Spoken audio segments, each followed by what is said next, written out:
inquiétants ces dernières décennies et sont devenus une pratique courante dans la société. Ces phénomènes, reflets d'une société qui a perdu ses repères, se manifestent en autres comportements déplorables, par la corruption à grande échelle, la destruction de biens publics et privés, le non-respect des autorités publiques et des institutions républicaines,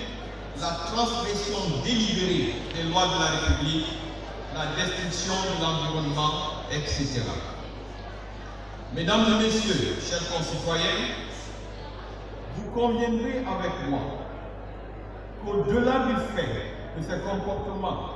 ces pratiques et attitudes renvoient à l'image d'une société en rupture avec ses valeurs traditionnelles et à la poursuite effrénée de modèles inadaptés et adéquats, vous conviendrez avec moi, disais-je, que ces dérives constituent un véritable frein au développement de notre pays. C'est pourquoi le gouvernement, sous le leadership clairvoyant de son Excellence, Monsieur le Président de la République, Professeur Alpha Condé, à travers le ministère de l'Unité nationale et de la citoyenneté, initié et porté avec détermination cette idée visant à sensibiliser nos concitoyens à tous les niveaux pour une prise de conscience collective. La notion de citoyenneté renvoie aussi au développement participatif, qui engage chaque Guinéen et chaque Guinéen à ses responsabilités vis-à-vis de son pays, de l'autorité de l'État, des institutions de la République, du patrimoine national, des biens publics et collectifs, de l'environnement et de ses concitoyens. En outre, dans un environnement sociopolitique marqué par de nombreuses années de crise politique, sociale et économique qui ont coûté cher à la Guinée et aux Guinéens, l'invite est faite à chaque citoyen d'abandonner et de lutter contre les comportements allant à l'encontre du développement socio-économique de notre pays, parmi lesquels je citerai notamment, encore une fois, la corruption, le népotisme, etc. Mesdames et messieurs, chers concitoyens, depuis son accession à la magistrature suprême en fin 2010, le président de la République a orienté sa politique en autre direction vers des réformes structurelles en profondeur de l'administration publique,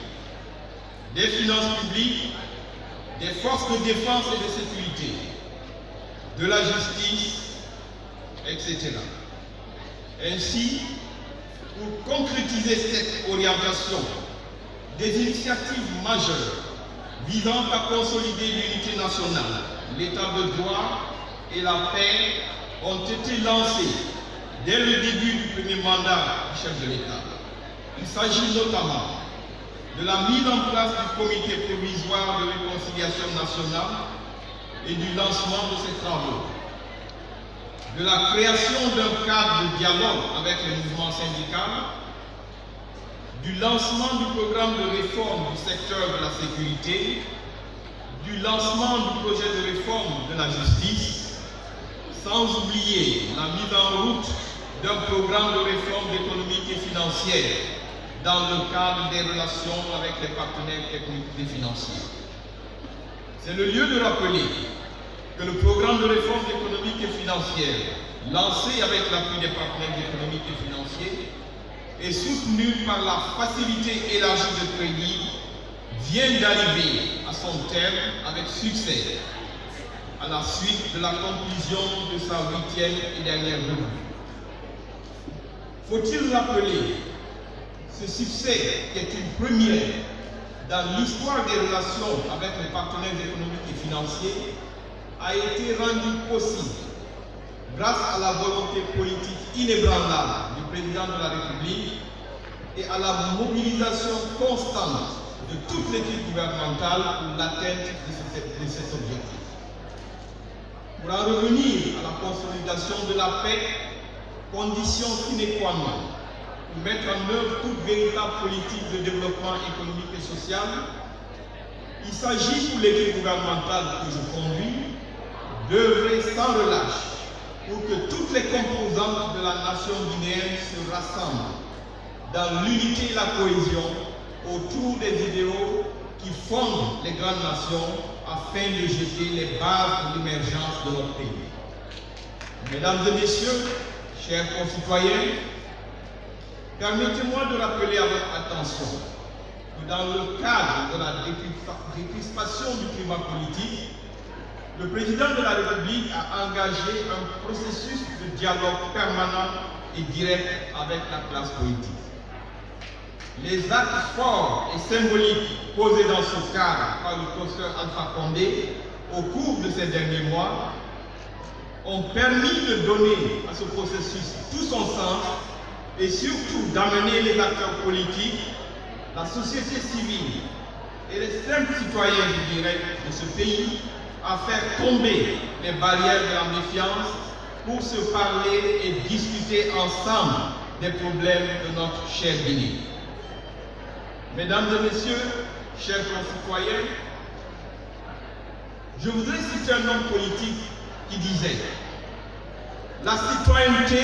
ouvre l'individu sur l'universel. Le communautarisme l'enferme. La société intègre et rassemble dans un projet collectif. Le communautarisme divise, oppose, attise les conflits, mène à l'exclusion. » Fin de citation. J'ose croire que la commémoration de cette semaine nationale de la citoyenneté et de la paix marquera un tournant décisif dans la prise de conscience de l'ensemble des composantes de la nation guinéenne afin que s'amorce un véritable renouveau de l'esprit civique et de la culture de la paix. Je m'en voudrais de ne pas saisir cette opportunité pour rappeler à nos compatriotes qu'il y a plusieurs siècles, dans un empire dont la capitale se situait sur le territoire actuel de la République de Guinée, nos ancêtres, nos prédécesseurs ont été parmi les premiers à édicter un code du vivre ensemble connu aujourd'hui comme la charte de Kourkan-Fouga.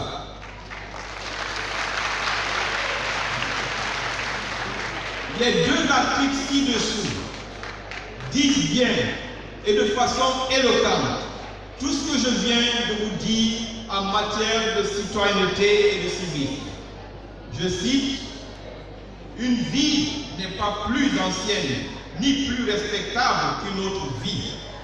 de même qu'une vie n'est pas supérieure à une autre vie. » Deuxième article, « Chacun est libre de ses actes, dans le respect des interdits des lois de sa patrie. » Fin de citation. Alors, chers compatriotes, chers concitoyens, restons fidèles dans nos valeurs ancestrales,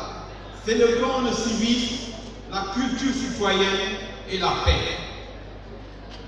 Sur ce, je déclare ouverte la première édition de la Semaine nationale de la citoyenneté et de la paix. Vive la citoyenneté, vive la paix, pour que vive l'unité nationale.